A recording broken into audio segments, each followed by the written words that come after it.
Hey guys, Prowl 1701 here, and today we're going to be looking at some essential Doctor Who, and we're going to be talking about essential Fourth Doctor stories. 5 stories from the Fourth Doctor era, Tom Baker's run as the Doctor, that are essential viewing for any Doctor Who fan. And there's so many more than 5, but I was trying to limit to 5, so naturally some of the ones that need to be on here are not going to be on here because he has 42 stories, and it's hard to limit what is such an iconic run to just 5. But we are going to talk about just 5, an essential 5 that every Doctor Who fan needs to see.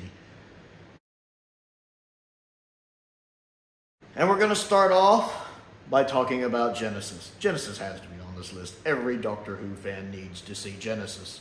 It's just kind of the classic story you're going to hear about, probably more than any other. Genesis is a legend, and it deserves it. I mean, I shouldn't have to explain why you should watch Genesis. Genesis just is a masterpiece. Some people might argue it drags a little in the middle. I disagree, but there's also an omnibus version of it that's a little shorter you can watch if it's problematic for you.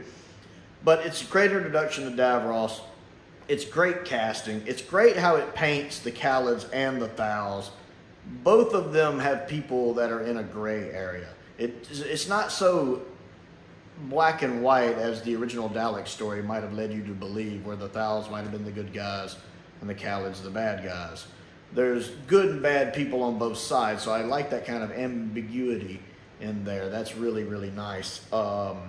Michael Wisher is still my favorite Davros. I just love how he plays the role. And then watching, was it David, is that his name? The guy playing Niter. He is so good, the guy playing Niter. I like him in all of his stories, Invasion of the Dinosaurs, Silurians, and in this. He is so good in Doctor Who, and Niter is like the perfect role for him. He just plays it so well. And Tom Baker puts in a heck of a performance. I mean, the scenes with Sarah drag out a little for me. If there's any complaints I have, the scenes with Sarah don't really do much for me. Especially that one cliffhanger where she starts to fall, although how it switched to freeze frame is pretty neat. And of course the Doctor has his famous "Do I Have the Right" speech, which is a phenomenal piece of Doctor Who. And then I love the fact that while the Daleks aren't in this story a lot, the shadow of the Daleks loom over it. They're like this looming threat that just is coming closer and closer and closer. And I love how well Genesis does that. So if you're a Doctor Who fan, you need to see Genesis of the Daleks. Its reputation is well earned. Next on the list, looking into the Williams era, is the Horror of Fang Rock.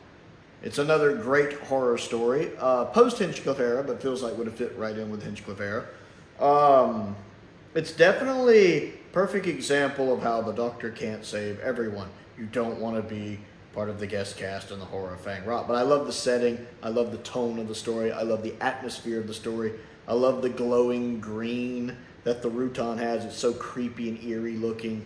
While the Rutan itself is not realized the best in the world. And the story could use some updated effects. It works just fine without them.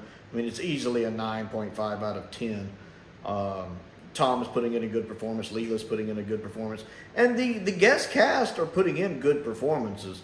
They're not the most fully fleshed out characters sometimes. Some of them are more so than others. But everyone's putting in a good performance. I mean, the screeching lady that you can't stand, I think that's done purposely. And I like that. And then the Doctor gets some great dialogue in it too. Especially that cliffhanger, "I've locked it in with us." That's a great cliffhanger. So, Horror of Fang Rock is definitely a Doctor Who story every Doctor Who fan should see. Next on the list, continuing with the Williams era, is what is quite possibly the best Tom Baker story, City of Death. My personal favorite story of all time. City of Death, it's master writing. Graham Williams and Douglas Adams, and I know there's someone else, there's 3 of them, have put together a great script. The location work in Paris looks gorgeous. Tom and Lala are obviously in a great spot in their relationship here. Their chemistry is so good on screen together, and they look like they're having the time of their life. The story itself is really good. I love the use of time travel. I love the humor. Julian Glover as the Count, the actress who is playing the Countess, both of them are phenomenal. The humor in the story is a lot of fun. I can't stand being tortured by someone with cold hands. I like the fact that's the one that makes him talk. The scene when he's being interrogated by the Countess. There's so much fun going on in City of Death. It's fun while also being a good story. And that's a great combination. And then the scene at the beginning when we see the accident that causes Scaroff to get splintered. It's actually a pretty cool little effect with the model rising up and doing that. It's actually a really neat effect. I think the special effects for this story work pretty well. And it's still the Doctor Who story with the highest viewing figures even today. It's just a great piece of Doctor Who that every Doctor Who fan needs to see. Next on the list is The Ark in Space, which is kind of Aliens before Alien. It's some nice body horror. It's a good story. I like the set design. I love how it's repurposed in Revenge of the Cybermen because it's the same station at different points in time. The actor playing Noah is doing a good job. The actress playing Vira is doing a good job. I like the idea of, Earth was dead and everybody had to leave on these colony ships and now they're coming back. I like that. I like the Wirren as creatures and the way they reproduce and propagate, whatever. I really enjoy that. It's one of my earliest memories of Doctor Who, so this one definitely has a soft spot in my heart. And it is regarded as a classic as well, for good reason. It's a lot of fun. Again, Tom Baker gets a lot of really good, scary, spooky stories in his run, especially early to midway in his run, which I really, really enjoy. Everyone should see The Ark in Space. And last on the list, I'm going to go with Pyramids of Mars, which I think is one of the top 10 Doctor Who stories ever made. Pyramids of Mars is almost flawless. Sutekh is one of the best villains in all of Doctor Who. Gabriel Wolf voices him to perfection. The threat of Sutekh, realizing just how dangerous Sutekh is built up really well. When even the Doctor's saying, that even the Time Lords are like ants compared to him, When Sarah's like, even your lot? He's like, yes, even my lot. It took the combined might of, Osiris and all 70 of the Osirans, or Horus, and all 70 of the Osirans just to lock Sutekh away. So it does a good job of communicating just how deadly Sutekh is and how bad things will be if he gets free. And that scene when he takes Sarah to the alternate 1980 and it's just that desolate wasteland is a great scene.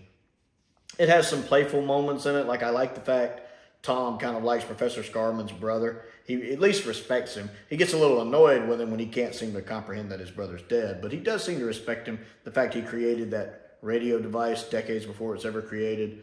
Just seeing the joy in Scarman's brother's face when he gets inside to the TARDIS. Can I look around? Oh, please, be my guest. That smile on Tom Baker's face as he's letting him look around.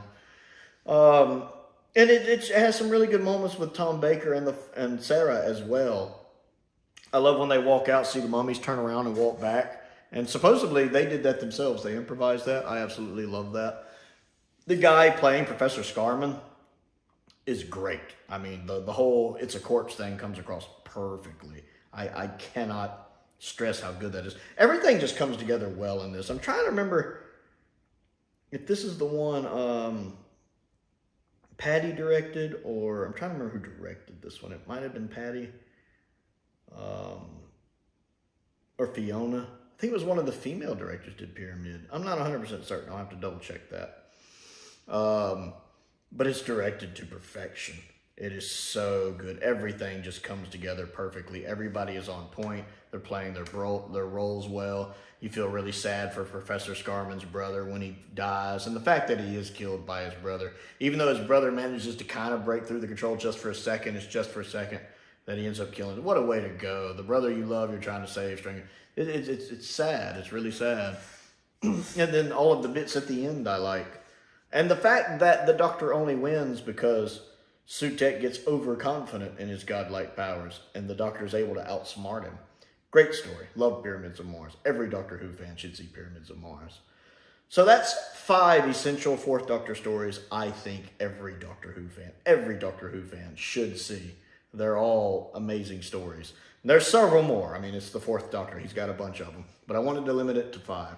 So I want to know what you think of these stories and what 5 you would pick if you were telling someone who perhaps isn't familiar with that era or only watches the modern show, the 5 Tom Baker stories you would pick for them to watch. So comment down below and let me know. Other things to do, don't forget to click the like button and the subscribe button. That helps me out. And I certainly appreciate it. And I am trying to reach 1,000 subscribers in 2023. And we're well on our way to it. I also have a Patreon if you would like to support me on that. There's a link to that down in the description below. I want to give a shout out to some of my top tier patrons, Stephen Crane, Colin Coney, and Finn Perkins. I appreciate their support and the support of all of my patrons. It does make a difference. I also have a P.O. box if there's anything you would like to send me to look at and review, and a link to my Amazon wish list is down there as well. Most importantly, thank you for watching.